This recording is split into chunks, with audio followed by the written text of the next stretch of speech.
Cette conférence va maintenant être enregistrée.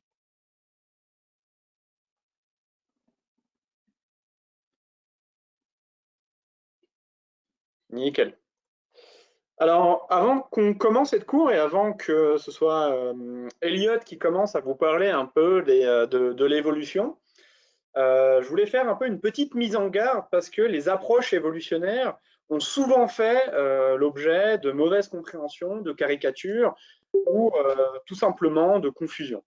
Et ça remonte pas à aujourd'hui, en fait, parce que déjà à l'époque, au 19e siècle, quand la théorie de l'évolution apparaît, vous avez Herbert Spencer qui va la reprendre dans un cadre politique et parler du darwinisme social. Et bien entendu, les approches évolutionnaires, on va vous parler, n'ont rien à voir avec ça. Ça consistait en une espèce de caricature de l'évolution, en disant que les sociétés, en fait, les individus au sein des sociétés étaient en compétition et que du coup, par définition, il fallait laisser les plus forts l'emporter et les malades ou les plus pauvres, bah, il fallait les laisser. De toute façon, ils ne seraient pas sélectionnés. Ça n'a bien entendu une caricature énorme de l'évolution.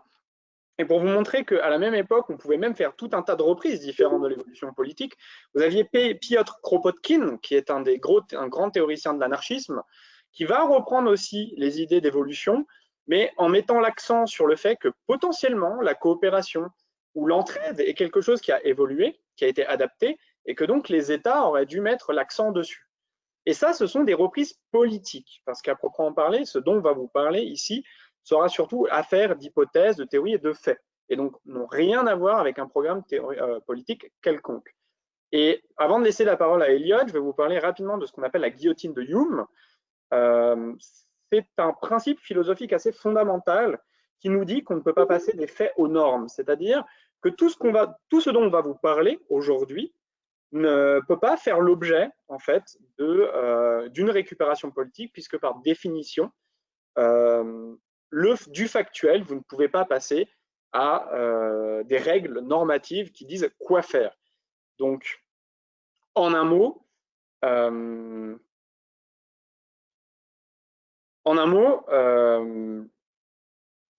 si les données, les hypothèses et les différentes théories et les faits peuvent informer, bien entendu, des décisions publiques, en aucun cas, elles n'ont de mots à dire sur le fait politique, sur le bien public, sur le fait public. Voilà. Ce sera tout pour moi. Et vas-y, je t'en prie, Elliot, pour ta partie. Super, merci beaucoup. Alors, on commence. Hop, du coup, ah oui, je vais y arriver. Voilà. Et du coup, n'hésitez pas à poser des questions pendant la partie, je serai là pour répondre sur le chat. Ouais, bien sûr, justement, ce que j'allais dire, c'est poser des questions dans le chat. A priori, on va essayer. Il y a François aussi, il y a Geoffrey pour vous répondre dans le chat.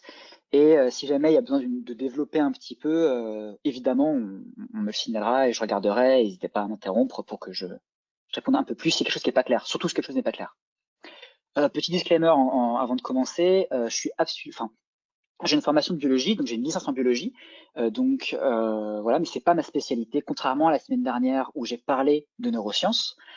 Et en fait, on va rester sur quelque chose de très basique, parce que l'évolution, même les bases de l'évolution, reposent sur des choses assez complexes. Vous le verrez, il va y avoir beaucoup de concepts, et c'est ça que je vais essayer de vous montrer aujourd'hui.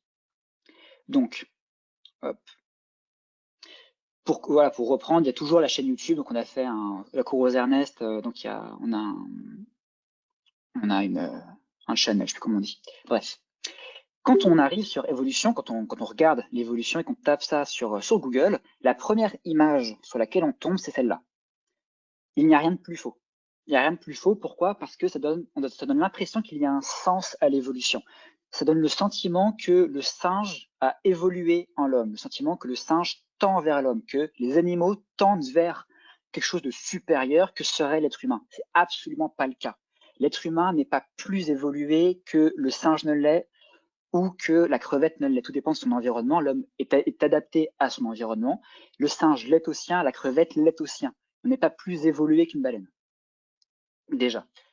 Et en fait, c'est très important de préciser donc que c'est erroné, ce point de vue, parce que ça ça a servi à justifier des propos tels que le racisme, par exemple, où par exemple au 19e et 18e, 19e du coup, on cherchait à expliquer que entre les plus grands singes et les hommes blancs, eh ben, il y avait les peuples africains, et ça cherchait à justifier une forme de racisme qui est évidemment complètement erronée. Il faut faire très très attention avec cette représentation qu'on voit extrêmement souvent, qui est fausse.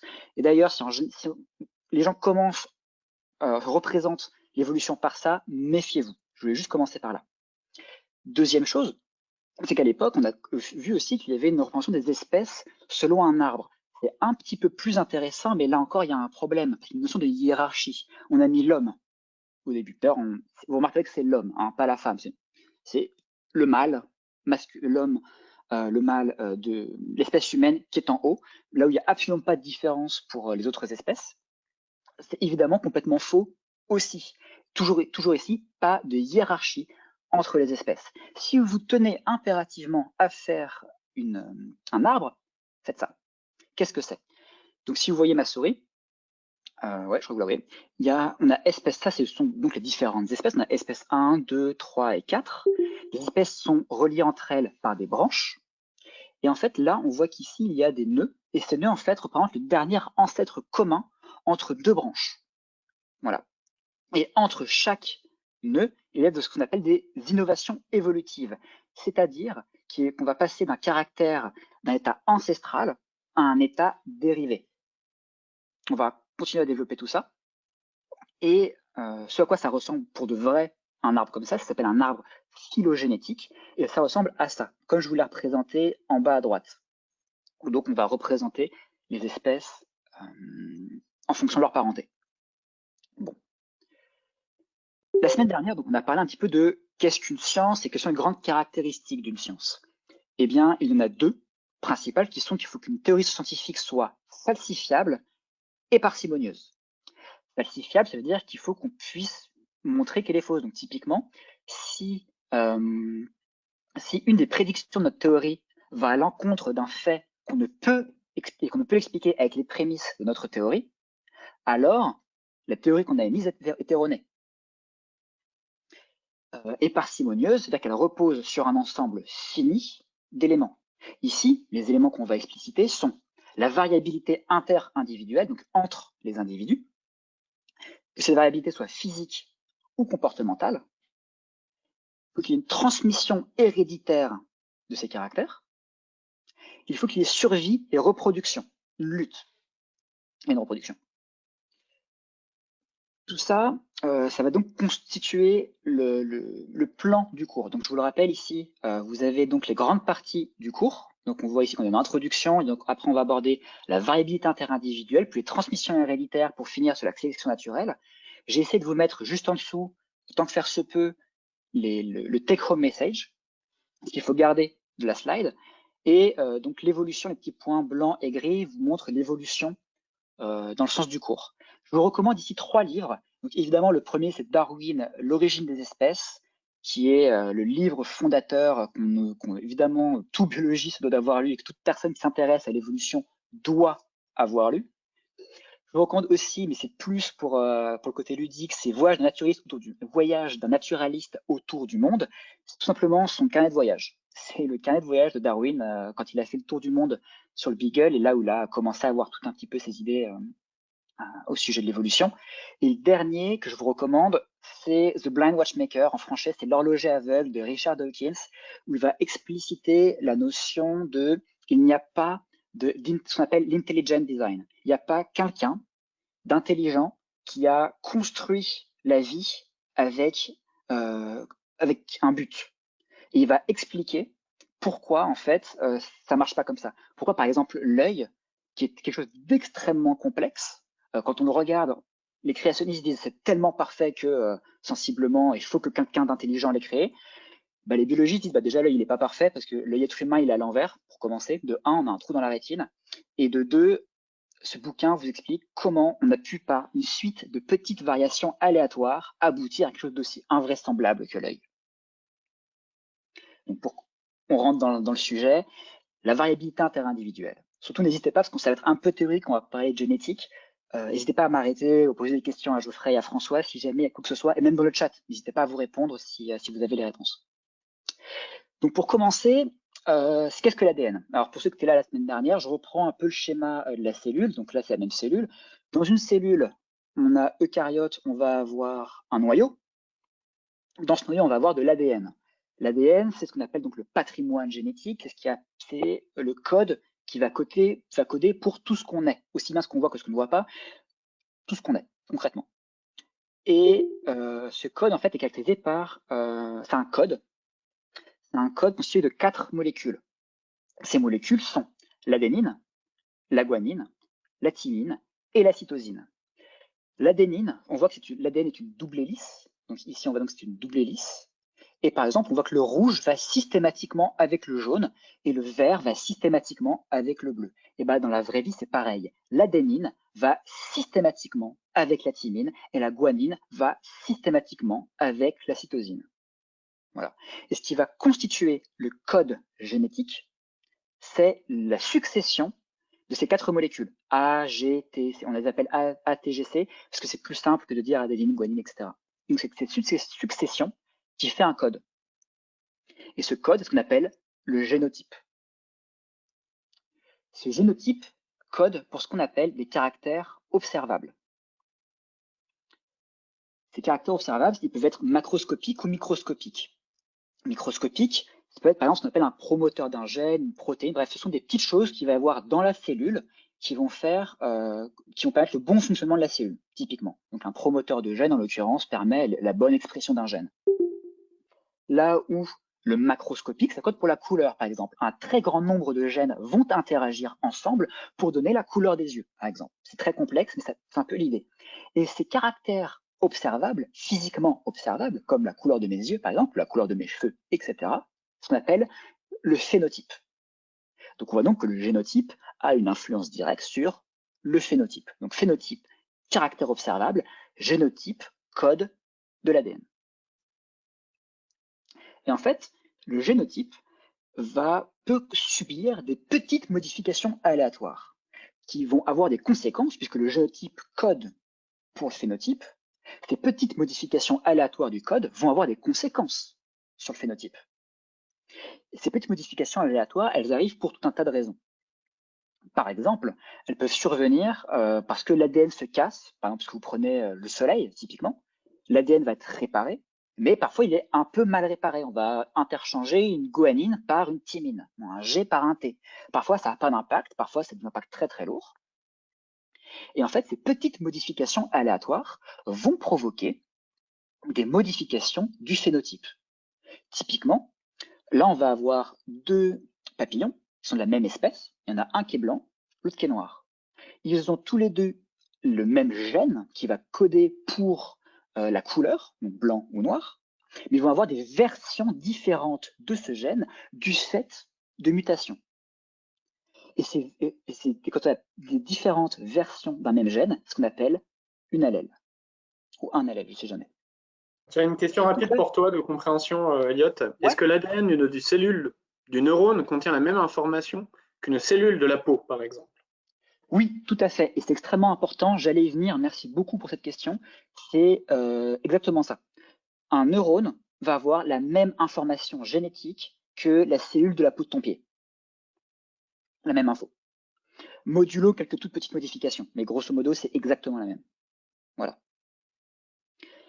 La transmission héréditaire du patrimoine génétique. Donc là, déjà, vous avez compris ce que c'est qu'une variabilité génétique. Que donc, nos caractères physiques reposent, et pas que physiques, reposent sur le code génétique qui subit de petites variations. Voilà, vous avez compris grosso modo ce que c'est que l'ADN. Transmission héréditaire du patrimoine génétique. Donc là, je vous montre ce qu'on appelle un karyotype.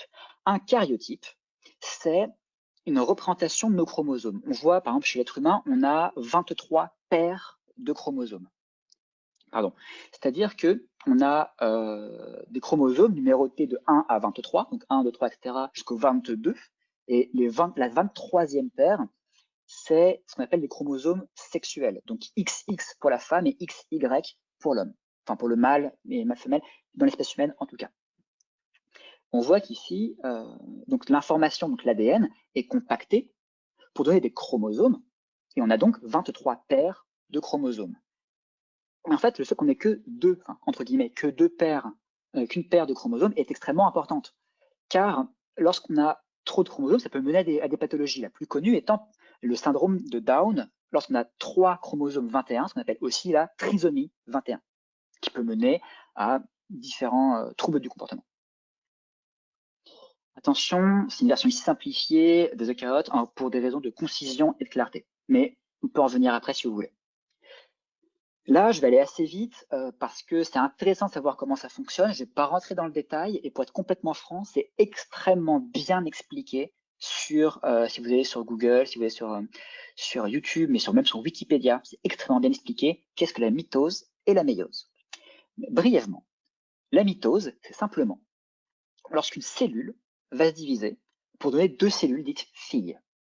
On voit donc ici qu'on a une cellule qui va répliquer son ADN, donc on va avoir des chromosomes à 2 chromatides. Ces chromosomes, durant la mitose, vont se casser pour donner deux cellules filles identiques, dites identiques, avec le même patrimoine génétique que la cellule mère. Donc c'est comme ça que les cellules dans notre corps vont se multiplier. La méiose, c'est je le résume très simplement, hein, c'est un peu plus complexe que ça, vous vous en doutez, mais c'est un petit peu deux mitoses successives. C'est-à-dire qu'on va avoir, c'est un processus qui permet en fait de passer d'une cellule qu'on peut avoir ici à des gamètes. Les gamètes, typiquement, c'est les spermatozoïdes ou les ovules. Les gamètes ce sont donc des cellules sexuelles, ce sont donc des cellules sexuelles avec une seule version d'un chromosome. Et en fait, c'est très important, la méiose, parce qu'elle est agencée de telle manière qu'il peut y avoir un très grand nombre de modifications normales apportées au patrimoine génétique, si bien que toutes les cellules, toutes les gamètes n'ont pas exactement le même ADN. Ensuite, bon, vous le savez, lors de la reproduction, le spermatozoïde va fusionner avec un ovule. Toujours ici, on est dans chez les eucaryotes, en tout cas dans l'espèce humaine. Et en fait, la fusion des gamètes, c'est ce qu'on a lors de la fécondation, permet la formation d'une cellule œuf qui, par mitose, comme on a vu ici, par mitose successive, permettra de la formation d'un embryon qui, à terme, donnera un individu. Donc, on n'a pas la même information entre toutes les cellules filles post-méiose. Donc, tous les descendants n'ont pas le même patrimoine génétique. Donc, à un spermatozoïde près, à un ovule près, vous n'auriez pas été le ou la même. Et donc, une mutation n'est pas toujours transmise. Parce que, par exemple, on va dire qu'ici, la mutation importante, elle était en haut du chromosome rouge. On se rend compte qu'ici, elle est absente. Du fait des recombinaisons de tout un tas de processus qui ont lieu lors de la méiose. Tout est clair? Donc, il y a hérédité des caractères parentaux, modulo modification. Donc, par exemple, ici, on va avoir nos papillons, toujours les blancs là. Ils vont se reproduire entre eux, ça va donner plein d'enfants, qui vont se reproduire entre eux, donner plein d'enfants.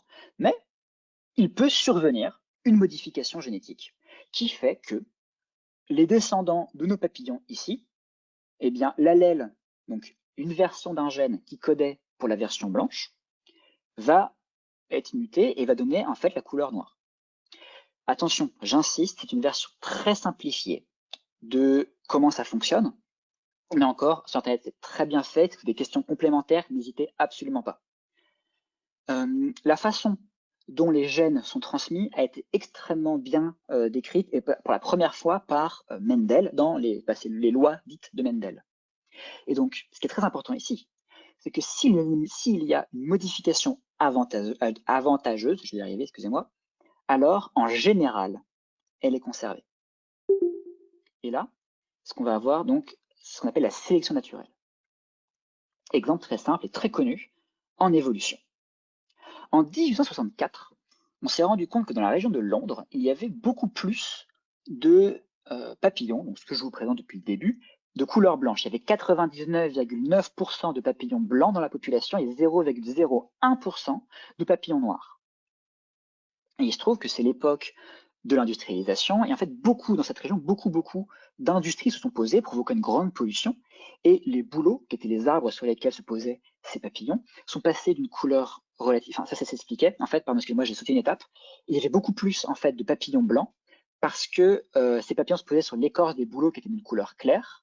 Et donc, on voyait les prédateurs voyaient plus facilement les papillons noirs que les papillons blancs. Donc, sensiblement, être un papillon noir, on se faisait facilement repérer par un prédateur. Et donc, on était, ce qu'on dit, contre-sélectionné. Il se trouve que voilà, les papillons noirs sont plus facilement visibles par un prédateur, donc ils sont mangés. Donc, il y en a moins. Donc, il y a plus de blancs. Sauf qu'avec l'arrivée de l'industrie, les écorces des bouleaux vont virer d'une couleur un peu plus sombre et ce sont les papillons noirs qui se retrouveront avantagés. Car avec l'écorce plus sombre, ils seront vus moins facilement par les prédateurs et de facto, être un papillon blanc devient désavantageux. On voit donc qu'un caractère n'est avantageux ou désavantageux que dans un environnement donné. Voilà. Après, encore ici, là, c'est relativement simplifié. Il y a plein de choses qui vont rentrer en compte. Mais voilà un petit peu l'idée générale de ce que c'est. Et en fait, on se rend compte que, par exemple, si on y réfléchit, un papillon, ça interagit avec une fleur. La fleur a besoin du papillon en tant que pollinisateur, mais le papillon est lui-même la proie d'oiseaux. On se rend donc compte qu'il y a des facteurs qui contraignent des traits responsables de la sélection naturelle. Parce que le papillon va avoir plus certaines fleurs que d'autres, pour des raisons physiques et autres. Et les oiseaux, on l'a vu, vont chasser préférentiellement certains types de papillons. Et ça, c'est ce qu'on appelle la fitness. Pour l'anecdote, et je vous jure que c'est vrai, je me suis rendu compte que j'étais vraiment un scientifique un peu perché dans mon labo, parce que quand j'ai tapé fitness dans Google Images, je m'attendais sincèrement pas à tomber sur ça. Je vous jure que c'est vrai, je m'y attendais vraiment pas. J'étais persuadé de tomber sur ça. Pour un biologiste, c'est autant sexy, hein, c'est sexy pareil, mais je m'y attendais vraiment pas. Donc, la fitness, qu'est-ce que c'est? Elle peut être décrite comme la capacité d'un individu d'un certain génotype, donc avec un certain patrimoine génétique, à transmettre son phénotype, ses caractères observables, donc autrement dit, comment se reproduire. Pour comprendre un petit peu ce que ça veut dire que fitness, et la traduction française est assez parlante. Elle se traduit par valeur sélective. Et ici, par exemple, on se rend compte que les individus ayant la meilleure fitness sont ceux qui vont transmettre le mieux leurs gènes à leurs descendants et qui permettront à leurs descendants, et ce caractère fera que les descendants pourront eux aussi se reproduire, etc. etc. Toujours est-il que avoir la meilleure fitness fait que nos descendants se reproduisent mieux, grosso modo. C'est comme ça qu'on calcule. Donc ici, est-ce que vous pouvez juste rapidement dire dans le chat, pour vous, laquelle des 5 espèces a la meilleure fitness, s'il vous plaît? À votre avis, rapidement, dans le chat. Mettez juste 1, 2, 3, 4 ou 5. Comme ça, sans... Ouais, en regardant rapide. 4, 4, 4, 4. Exactement, vous avez tout compris. Bravo. C'est effectivement, du coup, je ne me vois plus.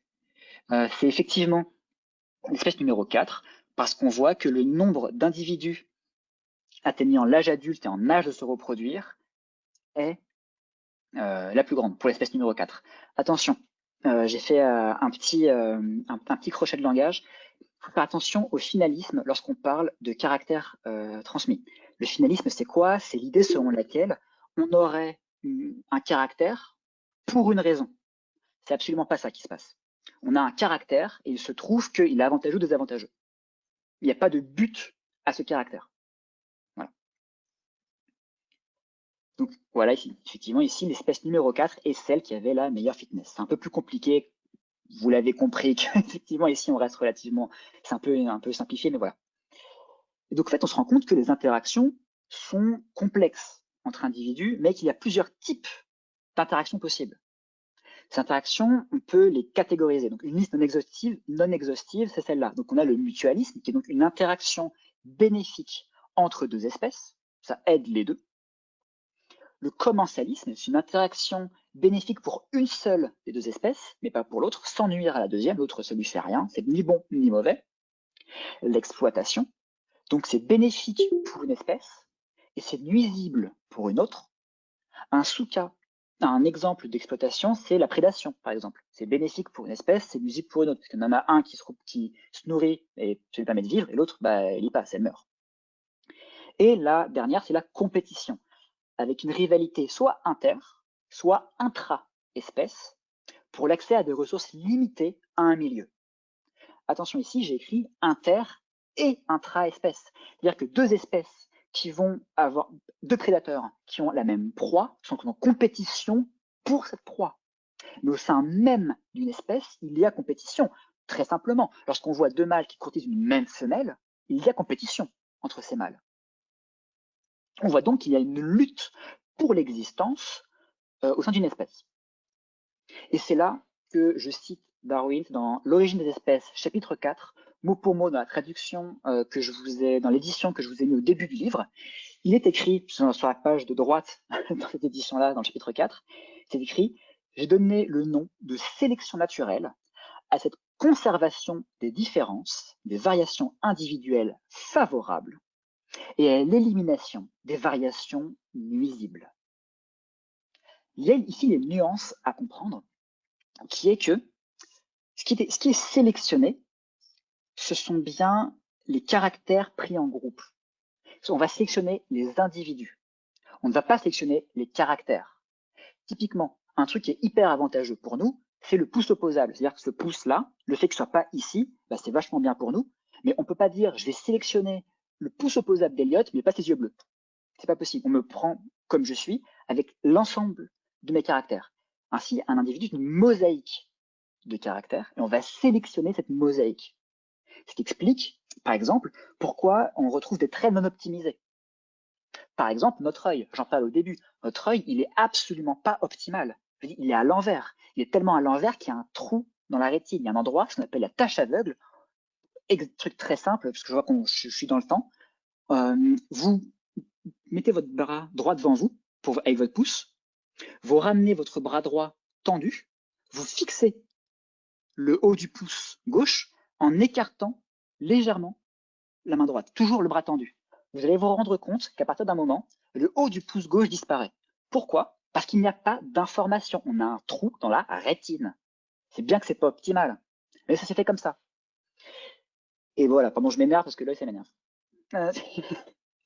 Et là, on arrive toujours dans le chapitre 4, avec un arbre qui est extrêmement important. Je vais vous le décrire. On voit ici, donc ici en axe des abscisses, aussi dit l'axe des X, c'est l'axe horizontal, on va voir des degrés de différence. L'axe des ordonnées, donc dit l'axe des Y, c'est l'axe vertical, c'est le temps. On se rend compte qu'avec le temps, il y a moins de floraison, je ne sais pas comment dire, il y a moins de nombre de traits différents, mais on voit qu'en fait ces traits sont plus espacés. Aussi, plus on avance dans le temps, plus on va avoir peu d'individus, mais très différents. Et c'est ça en fait l'idée. Comment c'est possible? Comme je vous l'ai dit tout à l'heure, ici on se rend compte sur ce schéma, ici j'ai entouré en rouge qu'il y a un individu, on se rend compte que chaque espèce, c'est un individu qui n'a pas pu donner de descendants. On se rend donc compte qu'il y a élimination des caractères nuisibles. Apparemment, il y a quelque chose qui a fait que, pas possible. Bref, cette variation s'est éteinte, si bien que pas de descendants, on l'a plus vu. Ici, en l'occurrence en vert, on va avoir transmission héréditaire d'une variation qui semble favorable. Ainsi, ici, on peut avoir cet individu-là va transmettre son caractère beaucoup plus que celui-ci. Et pourquoi certains individus qui avaient ce même caractère, eux, n'ont pas une bonne fitness? Comme on l'a vu, parce que c'est un individu mosaïque, ce qui fait que certains individus ne vont pas être aussi avantagés que d'autres au sein même d'une espèce. Bon. Donc, transmission héréditaire des variations individuelles dites favorables. Autrement dit, pour qu'il y ait diversification, il faut deux choses. Il faut qu'il y ait modification et il faut qu'il y ait compétition. Ainsi, un individu, je me répète pour bien intégrer, un individu est une mosaïque de caractères dépendants les uns des autres On sélectionne donc les caractères en groupe, on sélectionne les individus, pas les traits. Et c'est comme ça qu'on se retrouve, du coup, comme je vous le disais, avec des caractères non optimisés. Ainsi, plus les individus sont proches, plus il y a de compétition, donc plus on sélectionne ce qui superpose le moins. C'est donc les branches les plus extrêmes, vous remarquerez ici, qui en général survivent. Et ça, c'est assez génial comme idée, parce que ça explique énormément de choses en biologie. Par exemple, la théorie du handicap. Pourquoi est-ce qu'un pan a une queue aussi gigantesque est expliqué par cette théorie-là. Je ne sais pas si vous aurez le temps, mais bref, l'idée c'est que c'est la femelle, on voit qu'elle n'est pas, c'est beaucoup plus facile pour elle de s'enfuir en cas de prédation, quand il y a un prédateur qui arrive, mais le mâle, c'est beaucoup plus difficile pour lui. Mais s'il a réussi à survivre malgré son handicap, c'est qu'il est vraiment super balèze. C'est ça un peu l'idée du handicap, l'idée de la théorie du handicap. Les couleurs, pareil. Ces couleurs veulent dire j'ai un très très bon système immunitaire. J'ai tellement un bon système immunitaire que je peux dépenser de l'énergie et avoir de belles couleurs. Autrement dit, ça pousse la femelle à la sélectionner. Parce que s'il a un très bon patrimoine immunitaire, c'est intéressant pour sa descendance à elle. Remise en totale en question du sexisme, on se rend compte que l'être humain lui-même continue d'évoluer. On n'est absolument pas fixé comme c'était l'idée à un moment. Non, continue d'évoluer. Et on se rend compte que les espèces continuent à s'éteindre. Il y a une explication aussi de variabilité inter-individuelle au sein d'une même espèce. Pourquoi est-ce qu'on n'est pas tous identiques alors qu'on est de la même espèce? Eh bien, ça l'explique. L'explication de l'existence d'espèces endémiques. Pourquoi le panda roux n'existe pas dans la Creuse? Il y a une prédiction forte. Par exemple, Darwin avait vu une plante avec un très très très long col. Il avait dit, voilà, cette plante a du pollen, a priori, il existe un pollinisateur qui peut aller chercher le pollen tout au fond, et qui donc, il existe un pollinisateur pour cette plante-là. Et on l'a découvert 150 ans plus tard. On a mis 150 ans à trouver le pollinisateur en question. Et bref, on a aussi une compréhension des dynamiques au sein d'un même écosystème pour comprendre plus les interactions. Et là, on arrive à la fin de ma partie. J'ai un petit peu mordu sur les autres, désolé. Et surtout la phrase la plus importante, à mon sens, en biologie et quelque part en sciences cognitives. Nothing in biology makes sense except in the light of evolution. Rien en biologie ne fait sens, excepté à la lumière de l'évolution. Quand on étudie quelque chose en biologie, on a de sens un petit peu, non, totalement en fait, au regard de l'évolution. Et ce qu'on va chercher à vous montrer, c'est qu'en fait, en sciences cognitives, c'est pareil. Que ce soit avec des mécanismes de haut niveau, comme on va vous parler aujourd'hui, mais la semaine dernière, encore en cours sur des saccades optiques, pourquoi l'œil va très très vite d'un côté, on a cherché à comprendre pourquoi, et en fait, avec des arguments évolutionnistes, on comprend très bien certains mécanismes d'aussi bas niveau que la saccade optique. J'ai fait mon temps, je vous remercie beaucoup et je passe la main à Geoffrey. Ok, merci Elliot d'avoir donné ce kit nécessaire pour bien comprendre les approches évolutionnaires. Alors, est-ce qu'on voit bien mon écran? On voit bien ton écran. Ok, c'est parfait. Tu peux le mettre en plein écran? Ouais. Parfait. Alors, je vais juste décaler. Je vais enlever le chat, donc je verrai plus le chat. Je te laisse t'en occuper. Je m'en occupe, t'inquiète pas. Comme ça, je le décale et je peux voir mes slides. Et voilà, je peux commencer. Donc moi, je vais vous parler un peu de qu'est-ce que c'est que les approches évolutionnaires en sciences cognitives. On connaît un peu mieux cette discipline un peu sous le nom de psychologie évolutionnaire ou d'évopsie, mais moi, j'aime pas trop en fait cette façon de l'appeler parce que en réalité, les approches évolutionnaires, c'est des approches, c'est-à-dire qu'on retrouve aussi bien de l'anthropologie que de la psychologie, que de la pure biologie ou de l'écologie comportementale. Et donc, d'une certaine manière, on peut se dire, et on peut le définir comme ça, que c'est un autre niveau d'analyse qui fait partie des sciences cognitives. Aussi, dans les sciences cognitives, on va aussi bien étudier les mécanismes et comment ils fonctionnent, mais on va aussi avoir ces approches évolutionnaires qui vont essayer de comprendre si certains de ces traits ou certains de ces mécanismes cognitifs ou comportementaux ont pu être des adaptations ou non. Voilà. Alors, très brièvement, sur les origines, alors, là, on ne s'est même pas concerté avec Elliot, mais du coup, on a exactement la même phrase. Effectivement, on a la synthèse moderne qui est à l'origine des approches évolutionnaires. Donc, cette phrase de Dobzhansky, qui est un grand biologiste du XXe siècle, qui fait partie de ceux qui ont amené un peu cette synthèse moderne entre l'évolution et la génétique, avec cette grande phrase « Nothing biology makes sense except in the light of the evolution ». et qui est très important, parce qu'effectivement, et l'être humain faisant partie du cycle du vivant, on est nous-mêmes un animal non humain, on n'est pas en dehors de tout ça, on fait partie de ça, et donc, de droit, techniquement, l'évolution peut s'appliquer à l'être humain. Et une des autres choses qui a été très importante pour les approches évolutionnaires, ça a été l'éthologie. Ici, vous pouvez voir Konrad Lorenz avec une oie domestique. Donc, il se servait beaucoup pour ses expériences. Et avant de passer à celle-là, je vais quand même redire un mot très rapidement sur l'écologie comportementale et l'éthologie. Une des grandes révolutions qu'ils ont pu amener, c'est qu'en fait, pendant longtemps, en évolution, on a considéré comme faisant partie du phénotype. Le phénotype, c'est l'ensemble des caractères observables, uniquement des traits, comme par exemple les becs des oiseaux, et à quel point ils peuvent être adaptés ou non à leur environnement, ou les ailes du paon, ou les ailes tout court. Mais les éthologues ont été les premiers à dire qu'on pouvait peut-être considérer le comportement comme un trait phénotypique et comme potentiellement aussi pouvant avoir été sélectionnés ou au contraire, si c'était des comportements délétères pour l'individu, rejetés du cycle évolutif. Et donc, là, je vous présente sur ce tableau, je vous ai réuni ce qu'on appelle les 4 grandes questions de Tim Bergen, qui est un des grands autres éthologues qui travaille avec Lorenz, et le troisième étant von Frisch, qui est un spécialiste des abeilles.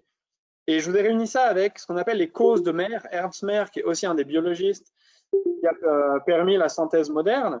Vous avez d'un côté la grande catégorie cause proximale. Et à l'intérieur, vous avez 2 types de questions. Les causes proximales, c'est ce qui va s'intéresser purement au mécanisme des choses. Donc, je vais vous donner un exemple juste après. Et ensuite, vous avez la catégorie des causes ultimes avec 2 autres sous-questions. Et les causes ultimes s'intéressent au pourquoi, mais au pourquoi au sens évolutionnaire. Comment ce trait a pu arriver à émerger? Pour quelles raisons? Est-ce que c'est une contrainte biologique ou est-ce que c'est une adaptation? Donc, voici l'exemple que je vais vous donner. C'est un exemple un peu canonique en écologie comportementale. Voilà, vous avez un tamiya rayé. C'est une espèce d'écureuil qu'on retrouve en Amérique du Nord. Et la question, pourquoi le tamiya rayé, il accumule des noix dans son terrier? Eh bien, en fait, ces 4 questions peuvent amener 4 réponses différentes. Vous avez la question physiologique. Le tamiya rayé, c'est à l'approche de l'automne qu'il commence à accumuler des noix, comme la plupart des écureuils. Et en fait, ça va être le changement de saison qui va déclencher une réaction hormonale. Et ça, rien que ça peut faire l'objet d'une étude à part entière. Et des gens vont faire ça, vont étudier ces mécanismes. Mais une autre question peut être la question ontogénétique. L'ontogenèse, c'est les différentes étapes du développement qui vont de l'embryon à l'âge adulte et comment certains traits, qu'ils soient cognitifs, comportementaux ou juste physiologiques, se mettent en place. Et pour le cas du comportement du tamiya rayé, la réponse, elle serait en fait, il y a une forme d'apprentissage au moment où il est nourri au lait maternel. Il apprend le goût des noix à travers le goût maternel. Et ensuite, le comportement se met en place à partir du moment où il y a une éviction du nid. Le moment où la mère le fout dehors sa progéniture, le moment où l'automne arrive, ils ont ce comportement compulsif de ramasser des noix. Et je voudrais juste mettre l'accent sur un truc qui est intéressant avec ce genre d'approche, c'est que les notions d'inné et d'acquis qui sont populaires dans les débats communs font parfois peu de sens dans ce genre de débat. Pourquoi? Parce que d'une certaine manière, ce comportement, il est acquis. Il a eu besoin d'apprendre le goût des noix à travers le lait maternel. Et ensuite, une dernière phase d'apprentissage, d'être mis dehors du nid. Et pour autant, c'est quand même en grande partie inné, dans le sens où il y avait besoin déjà d'une certaine architecture cognitive, neurologique, physiologique, pour que ce comportement soit appris, même si ce n'est pas de l'apprentissage au sens comme nous on apprend par exemple à lire, il y a une forme d'apprentissage. Et vous voyez que ici la barrière entre inné et acquis est assez floutée. Maintenant, on va passer à ce qui nous intéresse vraiment, la cause ultime. Vous avez les questions phylogénétiques. Donc pourquoi le tamiya rayé il accumule des noix? Il s'avère qu'il fait partie, si on reprend l'arbre qu'avait montré Elliott, alors pas l'arbre du coup, mais les embranchements qui ne donnent pas de sens à l'évolution, si on remonte loin dans les ancêtres communs, il y a la famille des suridés, donc ils ont un ancêtre, la plupart des écureuils ont un ancêtre commun qui remonte à plusieurs millions d'années. Et il semblerait que déjà ces ancêtres communs avec ce comportement, puisque la plupart des espèces de suridés qui font partie de la famille des suridés ont ce comportement. Et vraisemblablement que les premiers individus qui ont été amenés à développer ce comportement, peut-être par le biais d'une mutation, c'est parce qu'ils faisaient face à des saisons avec des saisons riches en ressources et d'autres pauvres en ressources. Et vraisemblablement que ça a été quelque chose qui a été avantageux. Et justement, c'est à ça que répond la question évolutionnaire. Est-ce que c'est une adaptation ou pas? Et là, du coup, il faut fournir des hypothèses adaptatives ou non et essayer de trancher pour savoir si c'est une adaptation ou non. Et dans le cas du tamirier, il semblerait bien que ce soit une forme d'adaptation à l'environnement, comme par exemple, on avait vu le papillon avec la couleur. Ceux qui n'avaient pas la bonne couleur n'étaient pas sélectionnés tout simplement parce qu'ils étaient mangés avant de pouvoir se reproduire. Ça a été sûrement le cas aussi des premiers suridés qui ont développé des comportements de stockage de nourriture. Et maintenant, on en vient à la naissance des approches évolutionnaires appliquées à l'humain. Vous avez la naissance du programme de Santa Barbara en 92. Donc vous avez ici l'anthropologue John Tooby, la biologiste Leda Cosmides et un autre anthropologue, Jerome Barkow, qui ont écrit en 92 un livre qui s'appelle The Adapted Mind. Et en fait, ils se sont dit, mais finalement, pourquoi on n'appliquerait pas également en fait la logique évolutionnaire à la cognition humaine? Peut-être que tout un tas de mécanismes, par exemple certains mécanismes émotionnels ou certains types de comportements réflexes ont peut-être eux aussi une raison évolutionnaire, peut-être qu'il y a eu des formes d'adaptation dans l'histoire de l'être humain. Pour rappel, hein, l'être humain, ce n'est que 350 000 ans d'existence, mais si on remonte encore avant nous avec l'Homo erectus, ça fait encore plusieurs milliers d'années. Donc, vraisemblablement que nos ancêtres ont eu à faire à des pressions de sélection qui ont peut-être sélectionné ou non certaines capacités cognitives. Et pour bien vous présenter un peu la méthodologie, je me suis dit que ce serait intéressant de passer par les critiques qu'il y a parfois envers ces approches évolutionnaires. En effet, les approches évolutionnaires ne font pas toujours objet de mécompréhension que politique. Parfois, ces mécompréhensions sont méthodologiques. Et en même temps, c'est normal. C'est une approche assez récente qui potentiellement est contre-intuitive, qui va aussi un peu contre l'idée des fois qu'on se fait de l'être humain, puisque ça nous oblige à nous considérer non plus comme le fleuron du vivant, mais aussi simplement comme un animal non humain et qui n'a pas plus évolué qu'un autre. Et vous avez la philosophe de la biologie en 2019, Subrena Smith, qui a écrit un excellent papier pour la raison que jusqu'à là, ces critiques étaient un peu informelles. On les entendait un peu comme ça, les gens les formulaient, mais vous n'aviez pas nécessairement de papier bien rédigé qui les recensait. Donc, alors, par contre, c'est un article critique à charge qui porte le nom « La psychologie évolutionnaire est-elle possible ?» Et sa thèse, c'est que non. Mais moi, je vais essayer de vous montrer qu'on peut passer outre ces critiques par des exemples concrets. Donc, une de ses premières critiques, c'est, selon elle, la difficulté d'user de la méthode expérimentale. Effectivement, on ne peut pas rembobiner le film du vivant jusqu'à revenir à des moments où on va tester des hypothèses. Ce n'est pas possible. Et là où parfois, avec certains oiseaux, par exemple, ou je prenais l'exemple du tamiya rayé, on peut faire des exemples, des expériences de laboratoire, parce qu'on les considère à minima éthiques. Mais sur l'être humain, est-ce que ce serait possible? Pas tellement. Donc il y a aussi une barrière éthique qui permettrait, selon elle, de tester certaines hypothèses. Une de ces autres critiques, c'est qu'il y a une quasi-impossibilité de la méthode comparative. Qu'est-ce que la méthode comparative? Comme je prenais l'exemple du tamiya rayé, c'est assez simple, enfin simple, c'est en tout cas plus simple que pour l'humain, d'étudier des espèces proches, qui sont parfois aussi plus proches que nous nous sommes proches du chimpanzé ou du bonobo, qui est en fait l'espèce de laquelle on est le plus proche. C'est-à-dire qu'on a un ancêtre commun qui date d'il y a 3,5 millions d'années. Ce qui peut sembler beaucoup, certes, mais à l'échelle du vivant, c'est relativement peu. Mais vous avez des espèces comme certains oiseaux ou comme ces exemples d'écureuils qui parfois n'ont que 1 ou 2 millions d'années maximum entre eux. Et en plus, on a plusieurs espèces qu'on peut comparer. Ça aussi, c'est une critique sur laquelle je vais revenir et vous montrer que finalement, on peut passer outre. Par contre, une vraie critique, et celle-ci, en fait, on ne peut pas passer à côté, c'est qu'il n'y a pas d'archives fossiles de la cognition ou du comportement. Effectivement, quand les paléontologues étudient les ossements du vivant du passé, ou les fossiles pour reconstituer les lignées phylogénétiques, eh bien, eux, ils ont ces archives fossiles. Mais le cerveau et les comportements ne laissent aucune trace. Donc, du coup, comment tester une hypothèse sur l'adaptation, justement, de certains traits cognitifs? Justement, c'est quelque chose on est obligé de faire avec, c'est une contrainte, mais toute science possède ses contraintes. L'évolution elle-même possède ses contraintes, comme je l'ai dit. Même en biologie, on ne peut pas remonter l'histoire du vivant pour ensuite voir comment ça se passe et comprendre comment en fait les adaptations se sont mises en place. On est obligé de formuler des hypothèses avec ce qu'on possède. Les approches évolutionnaires cognitives font de même. Et enfin, une dernière critique, celle-là qui est plus classique, puisqu'elle remonte quand même, il me semble, à déjà il y a quasiment 50 ans ou 40 ans. C'est ce qu'on appelle le problème des inférences adaptationnistes, c'est-à-dire ce serait le mauvais réflexe de chercher des adaptations partout. Ce serait de dire ah mais tiens, peut-être que en fait j'ai une main qui est faite de cette manière parce que c'était adapté pour, et là on créerait tout un tas d'histoires.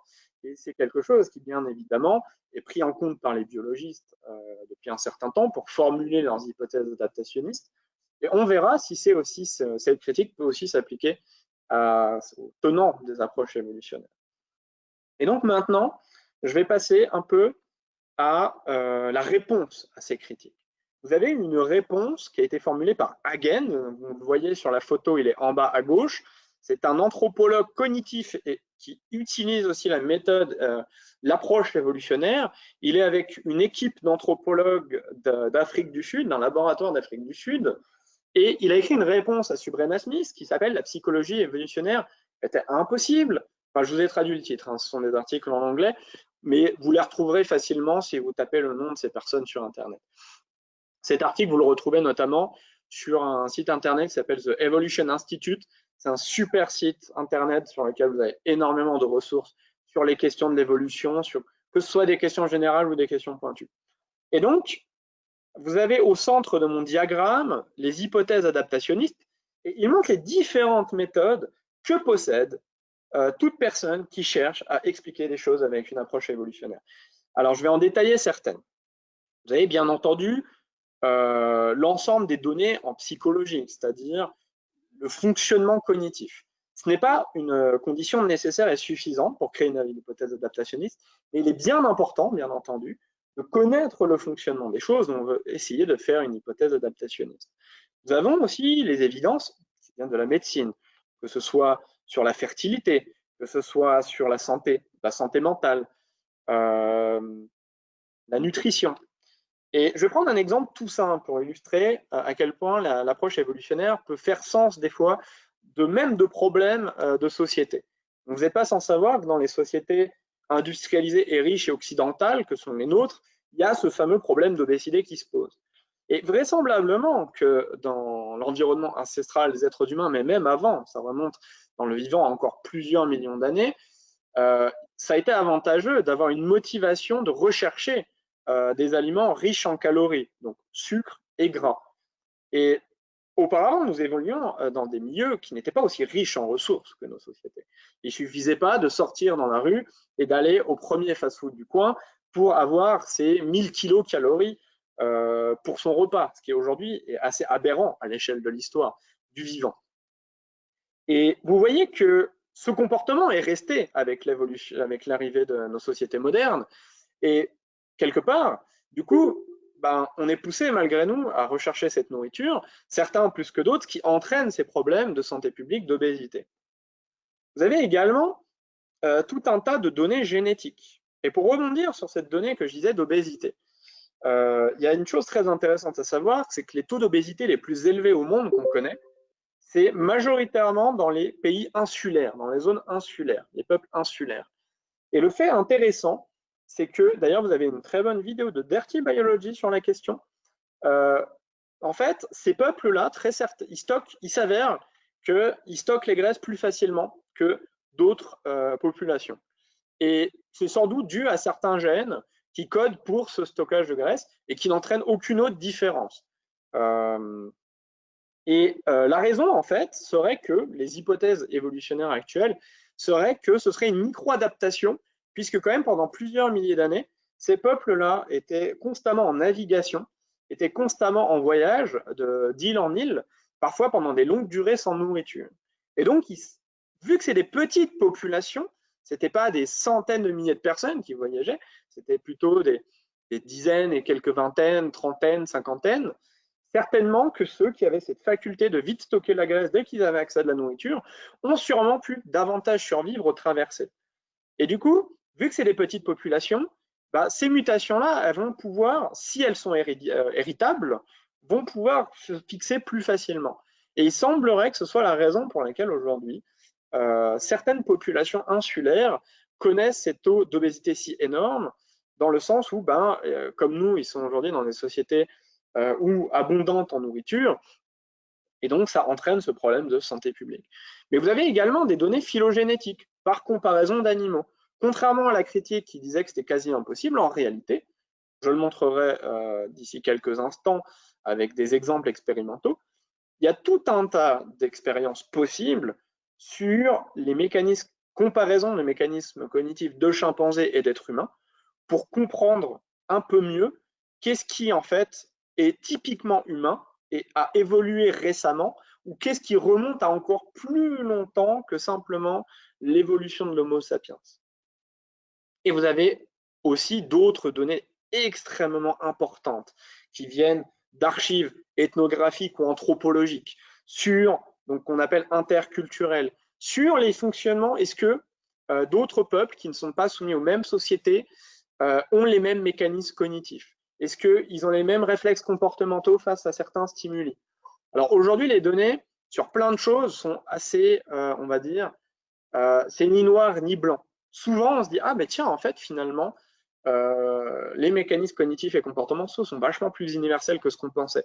Mais en même temps, il y a de la variation, il y a des choses qui changent.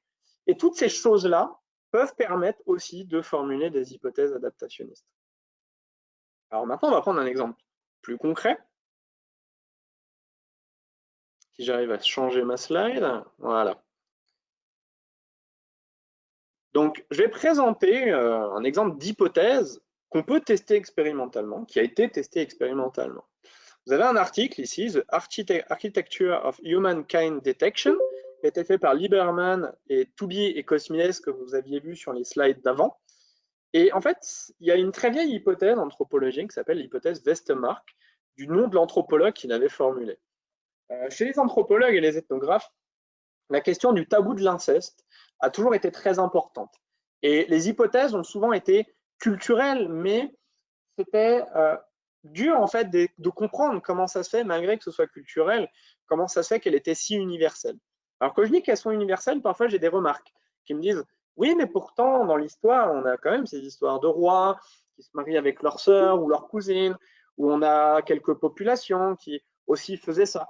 Certes, c'est une réalité à prendre en compte, mais qui néanmoins est généralement une goutte d'eau dans le fait que quasiment toutes les sociétés de chasseurs-cueilleurs ou de sociétés qui sont non occidentales ont un tabou de l'inceste. Et l'hypothèse de Westermarck, c'était de dire, mais en fait, je pense qu'il y a un mécanisme inné. Alors, c'est là que ça me dérange quand j'emploie le mot inné, parce que c'est pas vraiment inné, et lui-même, c'est pas ce qu'il voulait dire. Un mécanisme inné qui se déclenche par apprentissage. On va voir ce que ça veut dire. Donc, à ce moment-là, on peut formuler une hypothèse évolutionnaire et se dire, peut-être que dans nos ancêtres communs, à voir et à estimer quel moment de nos ancêtres communs et jusqu'où on remonte, il y a eu une évolution d'un mécanisme qu'on appelle un estimateur de kinship, c'est-à-dire quelque chose cognitivement qui fait une mesure inconsciente de à quel point les gens avec qui vous êtes vous sont apparentés génétiquement. Parce qu'il y a une raison aussi, s'apparenter avec des proches génétiques entraîne souvent des malformations, des fragilités, donc il n'y a pas d'avantage à ça. Et donc, là, on est encore sur le plan d'hypothèse. Je ne vous ai pas encore parlé du fait qu'on l'avait testé ou pas. Et l'hypothèse aussi qu'on émet, c'est que cet estimateur-là régule deux programmes. Un programme qui déclenche le dégoût de s'apparenter, d'avoir une relation sexuelle avec des proches génétiquement, et un autre qui régule aussi des comportements altruistiques. Et on devrait parler de népotisme, c'est-à-dire de comportements altruistes, mais vers les gens qui nous sont les plus apparentés, familiaux. Et dernier élément de cette hypothèse, c'est que à quel indice ça prend, en fait, pour fonctionner ce mécanisme, pour apprendre. Parce que le cerveau, il n'est pas télépathe. Il ne peut pas aller voir dans les gènes et dire « Ah oui, il y a tel coefficient d'apparentement ». Ce n'est pas possible. comment il marche? Eh ben, ouais, l'hypothèse principale était qu'il prend en compte la corésidence. Qu'est-ce que la corésidence? C'est à quel point vous avez passé du temps avec des individus à peu près votre âge durant un certain temps. Le deuxième élément, deuxième hypothèse, c'est l'association périnatale. C'est à quel point vous avez pu être en présence de votre mère au moment où elle était enceinte et où vous avez vu le bébé peu de temps après et où vous avez vécu avec. Alors du coup, si on suivait la logique dont je parlais tout à l'heure qui critiquait l'impossibilité de la méthode expérimentale, on pourrait dire, bah oui, mais du coup, ce serait pas éthique. On peut pas prendre des familles et dire, tiens, vous, cet enfant-là, il sera pas là pendant le moment où vous êtes enceinte, et puis lui, on le prend et lui, il pourra être présent. Bah comment on fait? Bah en fait, on peut retrouver ces logiques-là par des questionnaires. Il suffit de demander aux gens, quand vous avez été éduqué dans votre famille, est-ce que vous avez été présent? Est-ce que vous avez des frères ou sœurs? Est-ce que vous avez été élevé au moment avec eux? Est-ce que vous étiez présent au moment où votre mère était enceinte? Etc. Et du coup, vous pouvez créer des groupes. Vous pouvez créer des groupes où il n'y a eu que de la corésidence, d'autres où il n'y a eu que de l'association périnatale. Et les autres indices, je ne les détaille pas, c'était d'autres éléments, parce qu'il en faut bien, pour essayer de falsifier l'hypothèse. On ne peut pas essayer de chercher que ce qui va dans notre sens. Et donc, ils ont trouvé qu'effectivement, en fait, plus vous aviez eu de corésidence, et plus vous aviez eu d'association périnatale, et plus le dégoût était énorme, et plus aussi les comportements de volonté d'être altruiste avec vos apparentés étaient grands.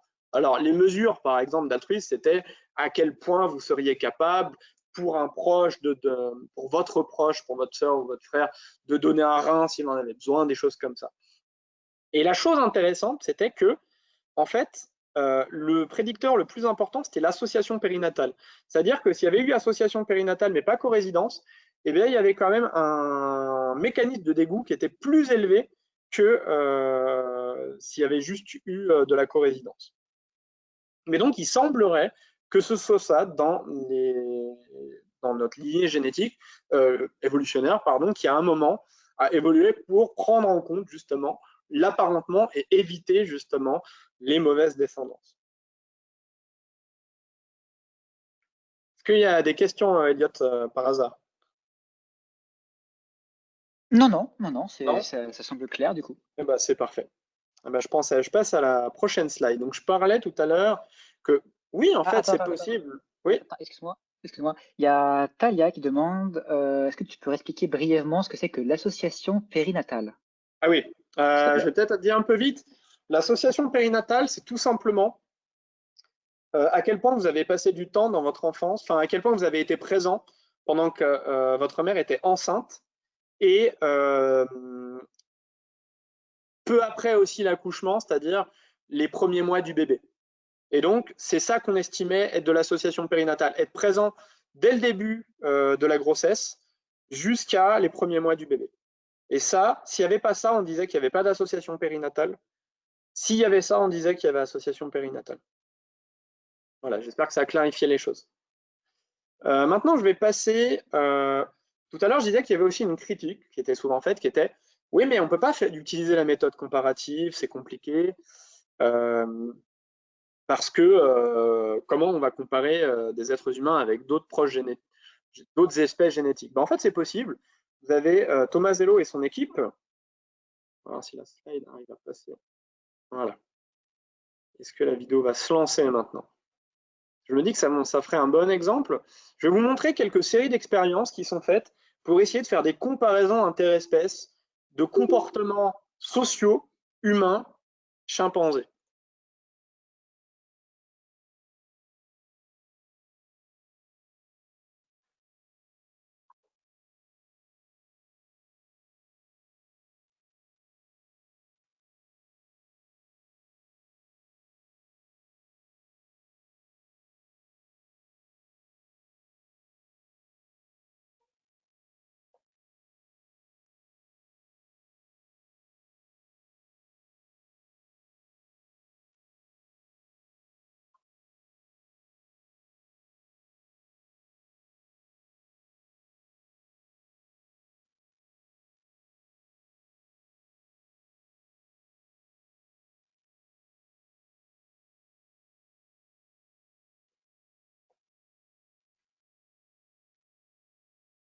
Et à chaque fois, vous avez le nom des études en dessous.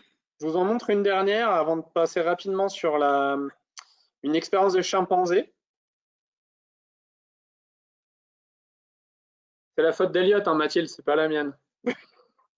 J'ai peut-être coupable.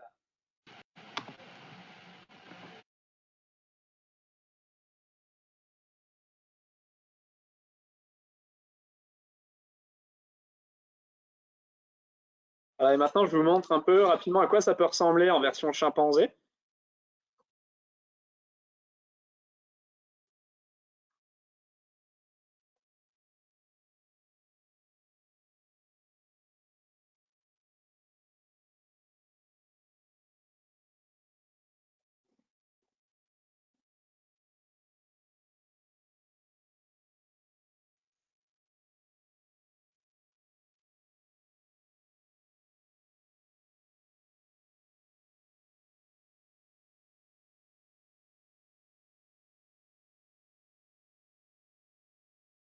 Alors, vous voyez que ce genre d'expérimentation permettent en fait de se dire, ah ben tiens, finalement, on retrouve aussi des comportements qu'on appelle d'action collective, qui remontent aussi aux chimpanzés. Ça veut dire que c'est quelque chose d'assez ancien.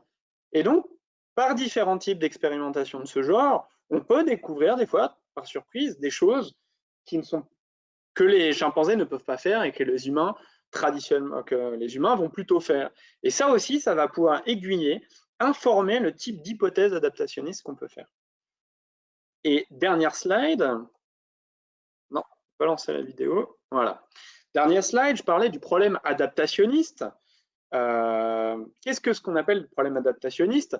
Eh bien, en fait, déjà à l'époque, avant même les approches évolutionnaires en sciences cognitives, vous avez Gould et Lewontin. Donc, c'est pour Gould, c'était un paléontologue, et Lewontin, un biologiste et généticien, qui ont formulé une critique de l'adaptation en biologie en disant que souvent les biologistes n'étaient pas assez parcimonieux et ils faisaient plein d'hypothèses d'adaptation à tort et à travers. Et ils prenaient un exemple tout bête pour dire, voyez par exemple, donc là c'est l'Arc de Triomphe, eux ils prenaient la cathédrale de San Marco, moi je prends l'Arc de Triomphe, on va rester un peu, on va rester sur des choses connues. Vous voyez qu'il y a une contrainte architecturale et ça crée une sorte de médaillon ici, et généralement on les décore, on met un truc assez joli. Et en fait, une mauvaise hypothèse adaptationniste, ce serait de dire, bah ouais, mais en fait, ces médaillons-là, c'est une forme d'adaptation. On a décidé de faire ça pour que ce soit joli. Non, la réalité, c'est que c'est en fait un recrutement d'une autre zone. Et peut-être que des fois, quand on fait des hypothèses adaptationnistes, bah peut-être qu'aussi, en fait, des fois, c'est juste un recrutement d'une autre chose, une contrainte architecturale, cognitive, biologique. Mais est-ce que ces critiques apportent vraiment?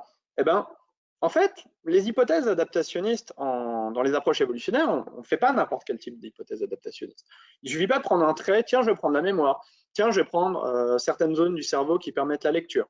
Et en parlant de zones qui permettent la lecture, vous avez par exemple cette zone qui a été étudiée par Dehaene et Cohen, qui s'appelle la Visual Work Form Area. Et c'est une zone qui en fait, permet la reconnaissance des lettres de l'alphabet. Alors, un adaptationniste un peu mauvais pourrait dire « Ah oui, c'est une adaptation qui permet la lecture ». Oui, mais en fait, la plupart des adaptationnistes vont vous dire bah, « En fait, c'est pas possible. L'arrivée de l'écriture est arrivée trop récemment dans l'histoire de l'être humain. C'est impossible que ce soit l'objet d'une adaptation, d'une pression de sélection. Les pressions de sélection et les adaptations sont sur des temps longs. Et un temps long, c'est pas 1000 ans, c'est pas 5000 ans, c'est pas 10 000 ans. C'est souvent beaucoup, beaucoup plus. Et en fait, cette forme-là, de reconnaissance des formes de lettres de l'alphabet sont ni plus ni moins que des recrutements de d'autres zones qui existaient déjà. Reconnaissance des visages, fusiform face area, et reconnaissance des formes générales. Et voilà, j'ai terminé pour ma partie. Alors, je vais prendre la main, je vais essayer de faire un partage d'écran. Une petite question, est-ce que rapidement on a le temps ou pas du tout, Mathilde, pendant que tu t'installes? Je peux répondre peut-être sur le chat. Ok, je te laisse faire. Au pire, on traitera ça à la fin, sinon. Ouais, voilà, on fera ça à la fin, ouais. Ouais, parce que là, on est un peu dans le rush. Désolé. Est-ce que vous voyez mon écran? Ouais. Très bien. Avec les slides? Mets-toi en full... Ouais, je vais mettre en full truc. Hop. Moi, je suis très allongé, là. Ok. Et est-ce qu'il y a un moyen de voir le GoToMeeting en même temps que faire avancer les slides? Ou c'est un peu la galère? En vrai, c'est galère. Pour avoir un peu Ouais, expérimenté, bon. c'est pas du tout le Vous me moment. dites, vous me dites s'il y a des questions sur le chat. On est toujours dessus. Hugo, Oui. juste, on te répond juste après, mais on va vite, mais on se répond à la fin, t'inquiète. Ok, oui, je vais essayer de laisser un petit peu de temps à la fin pour les Au questions. pire, on le fait à 20h30. T'inquiète. Yes. Alors, donc je suis désolée, je pouvais pas arriver avant parce que j'avais un cours, donc des fois je vais peut-être répéter des choses qui ont été dites avant, mais bon, l'éducation c'est la répétition, donc comme ça vous comprendrez mieux. Alors, je voulais vous parler de comportements variables et du lien entre la génétique et l'environnement. Et une première chose qui peut venir à l'idée quand on a juste une intuition de ce que peut être l'évolution, c'est qu'on peut se dire ah bah l'évolution sélectionne un comportement optimal. Et donc finalement, si l'évolution fait bien son travail, on devrait tous avoir le même comportement. Sauf que ça fonctionne pas comme ça. Et je voudrais vous donner un premier exemple sur lequel vous allez réfléchir. C'est l'exemple des sapins. Les sapins ont une taille différente selon un critère dans l'environnement. Et ils vont soit pousser très haut, soit pousser juste un petit peu, mais pas extrêmement haut. Et à votre avis, qu'est-ce qui peut être un signal de l'environnement qui fait que la taille des sapins va être différente selon ce critère? Est-ce que vous avez des idées? Soit dans le chat, vous pouvez ouvrir votre micro.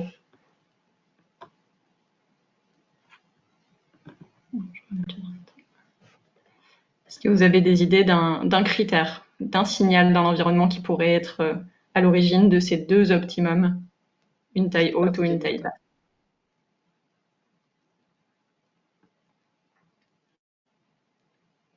C'est 20h10, c'est dur de formuler des hypothèses. L'ensoleillement qui vient d'apparaître. Ah, l'ensoleillement. Eh ben, c'est très proche de ce qui est le cas. Donc en fait, c'est une question en effet de luminosité. Rapport aux autres Et densité de forêt aussi. Ouais. Parfait, bah, c'est exactement ça. Vous avez toutes les bonnes réponses qui se combinent. En fait, donc les arbres en effet vont chercher de la luminosité et selon la densité des arbres autour, c'est exactement ça. Si il y a une densité importante, les arbres vont devoir aller chercher la luminosité plus haut, alors que c'est pas le cas si c'est pas densément peuplé. Donc, ce que je veux bien que vous reteniez, c'est ce concept qu'on appelle plasticité phénotypique. Je ne sais pas s'il a été abordé, qui est la capacité que les organismes ont d'exprimer différents phénotypes, donc ici la taille, selon des signaux de leur environnement. Ici, la densité d'arbres autour. Donc, en fait, le comportement optimal sélectionné par l'évolution peut varier.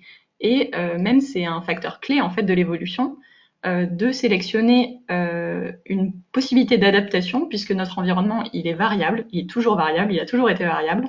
Et si vous y réfléchissez, si on n'avait pas de possibilité d'adaptation, on serait tous morts en 1 ou 2 générations. Donc voilà, il faut vraiment vous dire que quand vous voyez évolution, ça ne veut pas dire comportement fixiste unique. Et quand vous voyez de la variabilité, ne vous dites pas ah bah alors c'est pas l'évolution, puisqu'il y a plusieurs comportements, plusieurs stratégies.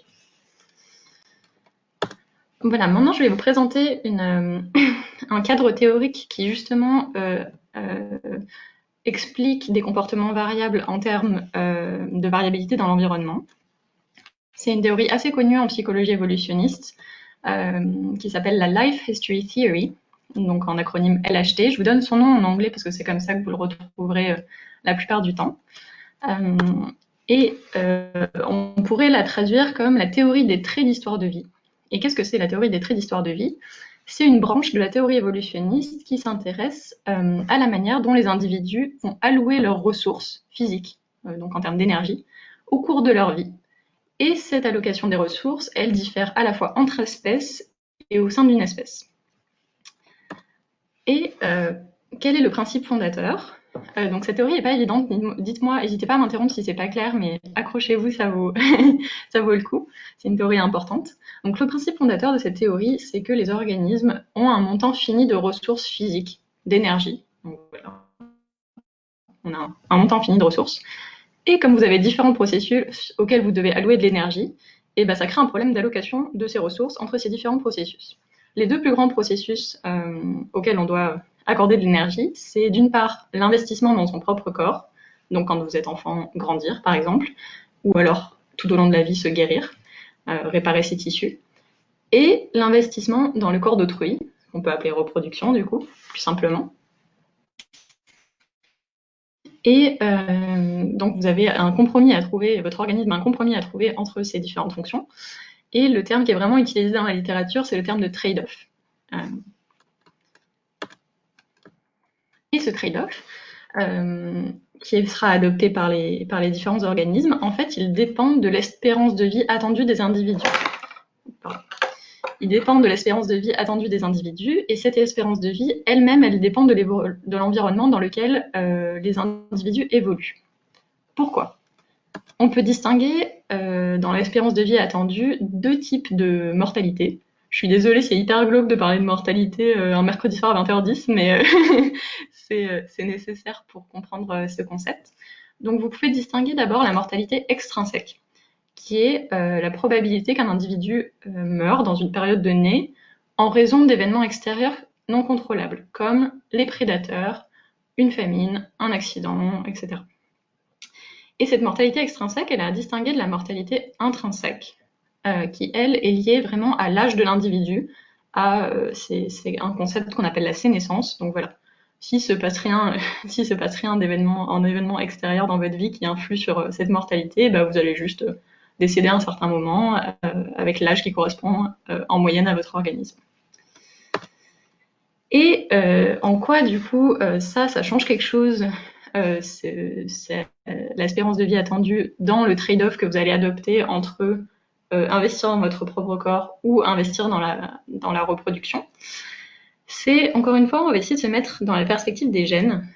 Donc, au niveau des gènes, quand vous êtes menacé finalement parce que dans votre environnement, il y a une forte mortalité extrinsèque, donc vous savez qu'il y a des événements extérieurs qui vont pouvoir faire que vous allez décéder avant le moment où vous devriez décéder s'il n'y avait que de la mortalité intrinsèque. S'il y a une forte mortalité extrinsèque dans votre environnement, alors une manière pour les gènes de s'assurer, mais vraiment comme une assurance vie, hein, c'est la même chose, de s'assurer contre la mortalité extrinsèque, c'est de se reproduire. C'est que l'individu se reproduise, puisque comme ça, les gènes seront possédés par d'autres individus et donc pourront être perpétués. Donc, il faut la stratégie mise en œuvre par l'organisme est plutôt de se reproduire tôt et d'avoir pas mal de progéniture. J'ai essayé de résumer sur ce schéma ce lien entre variation de taux de mortalité extrinsèque et les stratégies mises en œuvre par les organismes dans ce trade-off entre investir dans son propre corps et investir dans la reproduction. J'utilise le mot stratégie depuis un petit moment. Ça ne veut pas dire que c'est une stratégie consciente. Enfin voilà, ça n'a pas le même terme que ce qu'on utilise en français courant. Là, pour le coup, ce dont je vous parle, c'est plutôt des mécanismes inconscients. Donc voilà, ne le prenez pas comme quelque chose de conscient chez les individus. Donc en fait, plus vous avez un environnement qui est difficile, donc où il va y avoir un taux de mortalité extrinsèque qui est fort, donc c'est des environnements qui sont caractérisés par peu de ressources et qui sont imprévisibles. Et entre parenthèses, j'ai marqué environnement initial difficile parce qu'en fait, c'est surtout dans les premières années de vie que vont se développer beaucoup des stratégies de vie. Je dis pas toutes et je dis pas que c'est le seul environnement qu'il faut regarder, mais l'environnement initial, vraiment, c'est une partie très très importante de la théorie des traits d'histoire de vie. Donc quand cet environnement est difficile, les individus vont plutôt adopter une stratégie rapide, qu'on appelle rapide, puisque ça constitue d'investir moins dans son propre corps et plus dans la reproduction. Donc c'est des individus en moyenne de plus petite taille, avec une puberté précoce, des rapports précoces également, une reproduction où il y aura plus d'enfants souvent, et également, comme ça conduit à des comportements plutôt court-termistes, c'est des individus qui vont moins investir dans leur santé, dans leur épargne, etc. Et de l'autre côté du spectre, associé à des environnements initiaux plutôt favorables, où il y a beaucoup de ressources, où c'est prévisible, et donc du coup le taux de mortalité extrinsèque est plus bas, vous avez une stratégie qui est appelée lente, et qui est l'inverse des caractéristiques que je vous ai énoncées. Et entre ces deux extrêmes, il y a tout ce qui est appelé le fast and slow continuum. Donc voilà, vous avez tout un spectre entre ces deux extrêmes. Ah oui, d'accord, c'est toi, Elliot, qui est sur le chat. Alors, je vous ai dit que du coup, ça crée de la variété. Tu as une petite question de Thibault Langlais sur est-ce que c'est lié au modèle R et K Alors, je suis pas sûre de voir ce que veut dire modèle RK. Thibaut, est-ce que tu veux expliciter? Je peux intervenir vite Ouais. fait? Ah, J'ai je une veux bien. réponse à donner viteuf. Mhm. Thibaut? Non, je crois que enfin, j'ai cru me souvenir que c'est un peu lié aux histoires de R&K, enfin, les types de stratégies plutôt lentes, avec plutôt un fort investissement justement dans l'individu et une reproduction plus lente, etc. Ou au contraire un truc plus court. Enfin, je crois me souvenir que Ouais, c'est c'est un en Eh ben, ça, écologie, assez c'est en écologie R&K. comportementale ouais, qu'on trouve ça. On peut voir ça comme l'ancêtre de la LHT, qu'elle s'applique ok. plus aux humains. Ouais. Eh ben, Ok. nickel, c'est exactement ça. Voilà. Du coup, ça, de ce que tu me décris, c'est vraiment ça. Merci beaucoup. Donc, du C'est coup, bien voilà. mené en comparaison avec Baumard et tout. Et c'est parfait parce que du coup, on va parler d'écologie comportementale, justement. Quelle transition. Et donc, la variabilité donc, de ce trade-off qui va être différent entre individus, il vaut au sein d'une espèce, mais aussi entre espèces. Et ça, justement, c'est étudié par le champ d'études qui s'appelle l'écologie comportementale, c'est-à-dire tous les gens qui s'intéressent au comportement des animaux au sens large. Et là, je vous ai mis un schéma qui montre justement, selon les espèces, donc en abscisse, vous avez le taux de mortalité juvénile, donc l'environnement initial facile ou difficile que je vous ai décrit avant. Et ensuite, en ordonnée, vous avez soit l'âge de la première reproduction, soit plus à droite, le nombre de progénitures. Et donc, on voit bien les relations qu'on attend, c'est-à-dire que plus la mortalité juvénile est importante, plus les individus vont se reproduire tôt. Donc c'est le cas par exemple du lapin européen, alors que l'éléphant africain, lui, il est plutôt dans des environnements initiaux favorables et donc il va se reproduire beaucoup plus tard. Et c'est l'inverse pour le nombre de progénitures. Donc c'est bien ce que prédit la théorie. Je vais m'arrêter là pour s'il y a encore quelques questions sur cette partie plutôt théorique et après je vais enchaîner sur des applications aux politiques publiques. Je vais vous donner 2 exemples. Est-ce que ça va pour la partie d'avant? Est-ce que c'est un lapin adulte? Je n'en sais rien. C'est très drôle le nom des animaux sur ce schéma. J'adore. Alors, bah, du coup, on va enchaîner sur l'application aux politiques publiques. Donc, petit disclaimer, ce que je vais vous dire maintenant, ça relève pas ni de l'idéologie. Enfin voilà, le but n'est vraiment pas de faire de la politique. Le but est vraiment d'apporter une nouvelle manière, une nouvelle approche dans la perception qu'on a de certains objets de politique publique et comment cette nouvel éclairage par la psychologie évolutionniste permet de mieux comprendre un problème de politique publique et d'envisager certaines solutions qui n'ont pas été envisagées ou au contraire renforcer certaines solutions qui sont envisagées. Alors, le premier cas qui peut venir en tête, c'est le cas de la grossesse précoce. Si vous vous souvenez de ce que je viens de vous dire sur justement l'âge de la première reproduction, etc., qui, quand on est dans un environnement difficile, va survenir plus tôt. Pardon. Et ben justement, on peut voir en partie ce problème de politique publique comme un comportement qui est adaptatif face à un environnement risqué et incertain, et pas nécessairement comme une erreur rationnelle. Donc, encore une fois, on ne prétend pas tout expliquer de la grossesse précoce avec le schéma évolutionniste, mais ça peut être une piste d'explication qui n'a pas été explorée jusqu'à présent. Par adaptatif, je veux bien que ce soit clair, parce que c'est pas du tout évident dans le sens courant du terme. Encore une fois, je veux pas dire que c'est une stratégie consciente. Et deuxième point, ça veut pas du tout dire que c'est un comportement désirable socialement que la théorie justifierait. Pas du tout. C'est juste de dire que dans ce comportement-là, peut-être qu'une part de ce comportement est liée à des mécanismes issus de l'évolution qui réagissent à certains signaux de l'environnement. Et que peut-être c'est une manière de comprendre ce phénomène. Et qu'est-ce qu'un décideur pourrait retenir de l'application de la théorie des traits d'histoire de vie à la grossesse précoce? C'est que peut-être il s'agit plutôt d'agir en amont qu'en aval sur la grossesse précoce, c'est-à-dire il est peut-être mieux de se focaliser sur des stratégies qui réduisent la pauvreté et l'inégalité, et donc la probabilité d'évoluer dans un environnement difficile, plutôt que de miser totalement sur des campagnes d'éducation, de sensibilisation, de culpabilisation, qui en fait ont été montrées comme assez inefficaces. Ça ne veut pas dire qu'il ne faut pas en faire du tout, mais en tout cas, il faudrait au moins intégrer la perspective plus en amont d'agir sur les inégalités et la pauvreté pour avoir un impact sur la grossesse précoce. Également, pour un décideur public, ce qui est intéressant, c'est qu'il faudrait prendre davantage en compte la période de la grossesse et de la petite enfance dans les politiques publiques, puisque c'est vraiment un moment crucial pour le conditionnement des stratégies de vie. Voilà avec ce premier exemple. Maintenant, je vais passer à un deuxième exemple, et là, il va falloir que vous repartiez un petit peu en avant dans ce qui vous a été présenté ce soir, puisque là, c'est pas en lien avec la théorie des traits d'histoire de vie, mais c'est vraiment plus généralement comment appliquer des théories évolutionnistes à des enjeux de politique publique. Et là, je vais vous parler d'une étude qui s'intéresse aux attitudes envers la redistribution et qui compare des Américains et des Danois. Donc je pense que vous serez d'accord avec moi pour dire qu'au Danemark, il y a plus d'attitudes pro-redistribution qu'aux États-Unis.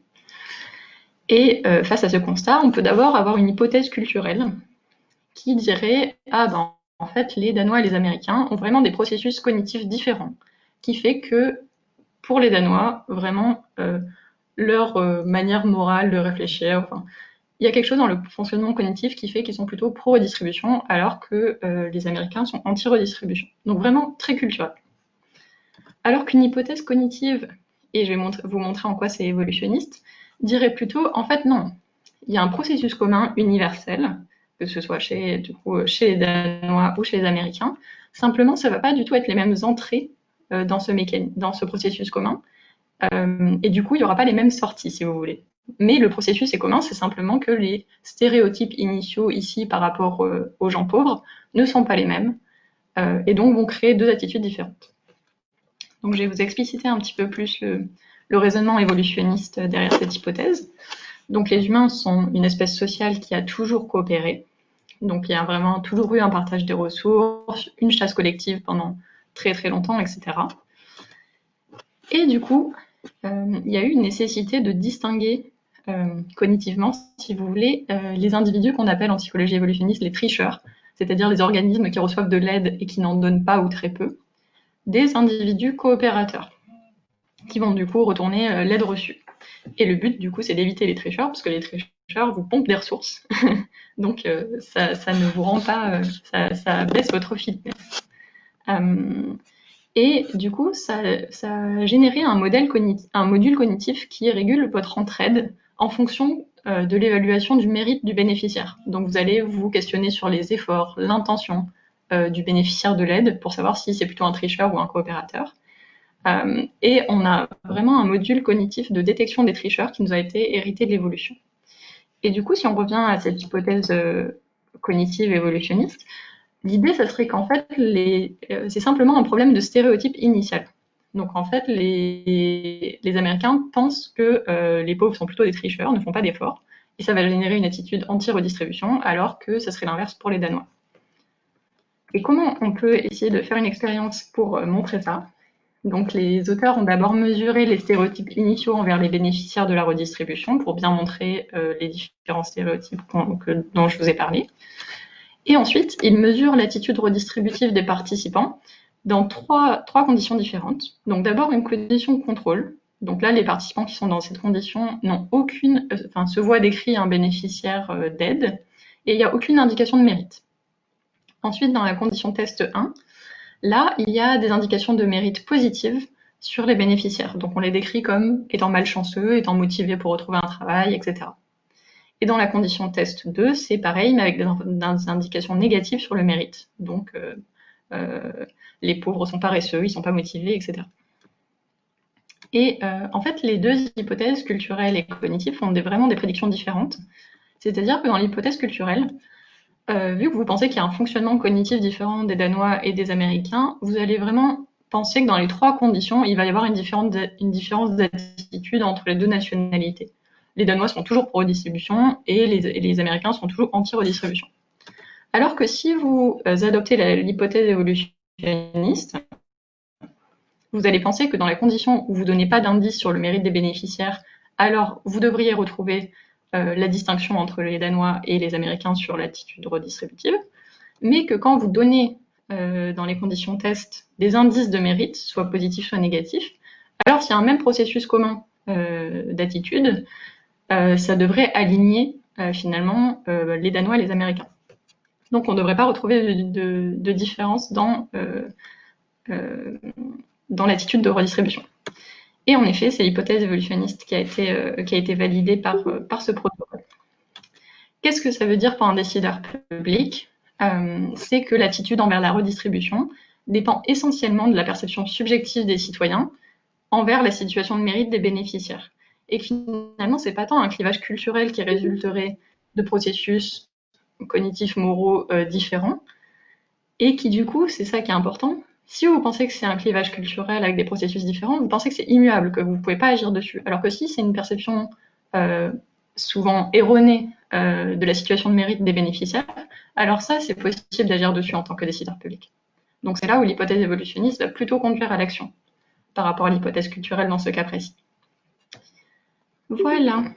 J'avais un autre exemple, mais j'ai pas le temps, donc on va plutôt prendre les questions. J'espère que c'était clair. C'est pas toujours évident ces sujets, mais j'espère vous avoir donné des clés de lecture. C'était super. Est-ce que vous avez des questions? Allez-y avec le micro ou dans le chat, ou n'hésitez pas. Pour l'instant, il n'y a rien. Mais, ou plus général sur le sujet. Ou plus général sur le sujet, sur les 3 parties. Allez-y. À la fin, n'hésitez absolument pas. Quoi que ce soit. T'as encore beaucoup de slides ou pas, toi, Mathilde?